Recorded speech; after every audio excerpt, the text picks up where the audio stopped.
4 topsimmerdagen op een richtje. Ze staan voor ons. En wanneer hebben we dat jederhand? Dus ze simmen net, in de maaitijd wel. En van de jongtijden is het eerst nog warm. En in de nachten de kans op mist. Laat ik het op mijn richtje zetten.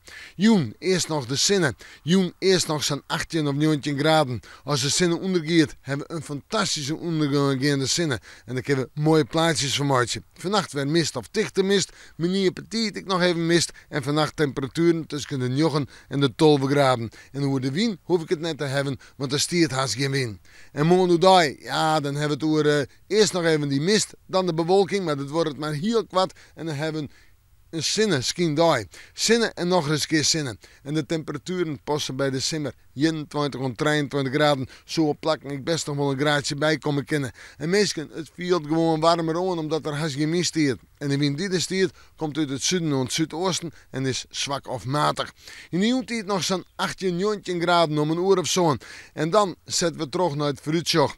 Dan komt die vrijheid, maar ik alweer zinnen, zinnen en nog eens een keer zinnen. En dan komt de sneeuw, maar zinnen, zinnen en nog eens een keer zinnen. Is het gewoon een simmer, heerwaar zou ik wel zeggen. Op vrijheid een temperatuur om en bij de 23 graden heen, op sneeuw zo'n 22 graden. En geen wolkje onder de lucht en nog altijd in die zwakke ontmatige wind uit het zuidoosten en het zuiden waai. En dan zetten we terug naar de sneeuw. Dan komt er wat meer bewolking, maar is het nog altijd een simmer, maar 21 graden. En we moeten morgen maar weer even in het simmerwaar zijn.